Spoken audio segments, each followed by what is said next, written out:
We begin, though, with the big developments out of Turkey. Among those released, our producer Jamal ElShayyal. He was one of 8 Al Jazeera staff in the convoy, 7 of them on board the Mavi Marmara. And as the raid was launched, he was able to fire from the deck of that vessel. The organizers on board the Mavi Marmara, after 2 people have been confirmed killed by the Israeli army, have now asked all the passengers to go inside. They've raised the white flag. This after Israeli commandos descended upon the ship in international water. All communications cut soon after that. Jamal detained like everybody else on board. We got no news from you, Jamal, for a number of days, but good to see you can join us now live from Istanbul.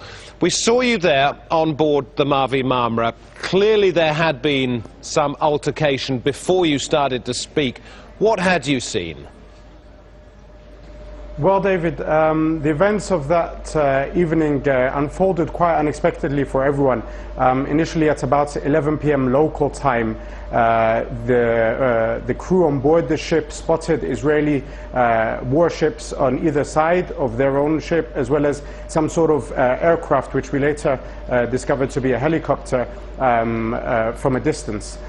So they gave an initial warning to passengers to put on their life vests and to ensure that everyone was taking some sort of safety precautions just in case something happened. That quickly developed into them being attacked by the Israeli army, or the Israeli Navy rather, roughly about 4 a.m. local time. This was despite the ship actually trying to move away from the Israelis, according to the captain. So as soon as this attack started, I was on the top deck, and within just a few minutes there were live shots being fired from above the ship, from above, from where the helicopters and these, were. Jamal, were the first shots that were fired, in your opinion? No, the first shots that were fired were either some sort of sound grenades. There was some tear gas that was fired, as well as rubber-coated steel bullets. They were fired initially, and the live bullets came roughly about 5 minutes after that, after those initial shots were fired. Let's try and establish who was doing the firing. Was it coming from the air or from the sea, from what you could ascertain? There was actually, it was evident there was definitely fire from the air, because one of the people who was killed was clearly shot from above. He was shot the bullet targeted him at the top of his head. There was also fire coming from the sea as well. Most of the fire initially from the sea was tear gas canisters, sound grenades, but then it became live fire. After I finished filing that last report and I was going down below deck, one of the passengers who was on the side of the deck holding a water hose, trying to hose off, if you will, the advancing Israeli Navy, was shot in his arm by soldiers in the boats below. I want to ask you about a sequence of events, because we've heard from the Israelis on a number of occasions that they did not fire live ammunition until the weapons of 2 Israeli soldiers were taken away on board. In other words, it couldn't have happened until Israeli soldiers themselves were on the Mavi Marmara. That's what they say. No, there's no doubt from what I saw that live ammunition was fired before any Israeli soldier was on deck. What I saw, the sequence of events that took place was that there was a pool camera, so reporters took it in turns to file. So after I had done my first file, I turned around to see what was going on, and there were several shots fired. In fact, one of the helicopters at the front of the ship, you could almost see the soldiers pointing their guns down through some sort of hole or compartment at the bottom side of the helicopter and firing almost indiscriminately without even looking where they were firing. And those bullets were definitely live bullets. Did you see the person you claim was shot through the top of the head? Did you see him go down? I saw him go down. Moments afterwards, I also saw a second person killed. After that, actually, 3 other people who were shot with live bullets were taken downstairs. They remained injured, At which point, when the Israelis came on board, the Israeli soldiers came on board, they stood outside the cabin where everyone was gathered, and people put up signs saying that these people are injured. They put the signs up in English, in Hebrew. They waved white flags. There was a Knesset member who approached the Israeli soldiers saying, "We have injured," she was saying, "They have injured people, please come and take them." Yet the Israelis refused. 3 hours later, all 3 of those people that were injured ended up dying on the spot because no one came to take them. Jamal, I want to ask you about the pictures we've seen where what appear to be Israeli commandos are being hit repeatedly by people on board the Mavi Marmara. The Israelis saying these were iron bars that were being used and that knives and scissors were also used. What did you see those next to you using?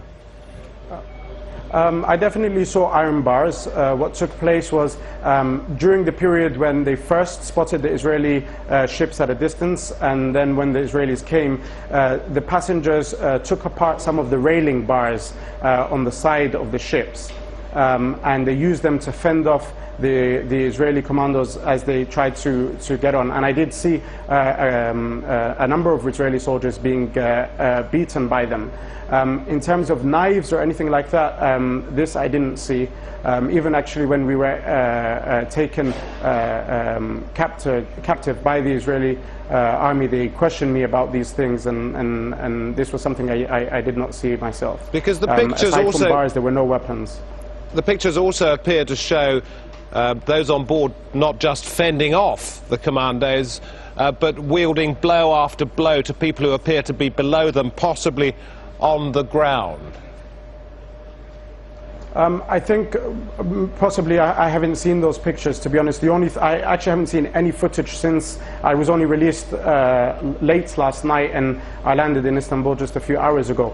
The only images I have are the ones that I physically saw, and they were of people wielding those bars as the Israelis tried to come on board the ship.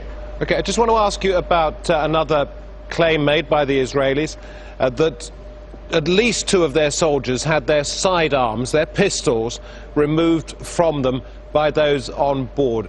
Did you see that happen?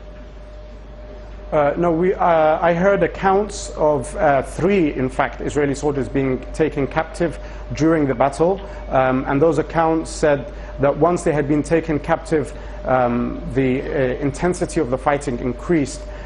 So the organizers of the ship ordered that these soldiers be released, lest the passengers be inflicted more harm. But you didn't see that yourself. Okay, so I'm not going to ask you to give us any information on things you've heard from other people.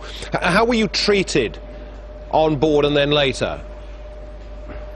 To be honest, I think maybe with contempt is probably the most polite word, particularly as a journalist. I myself, as soon as the Israelis came on board and arrested everyone, I had my hands tied behind my back, and they stayed tied for over 24 hours. I needed to use the bathroom, and the soldier, in what maybe I'll try and put it politely, requested that I urinate where I was, in what I was wearing. This went on for maybe 4 hours until his superior came and allowed me to go to the bathroom, yet my hands still remained tied.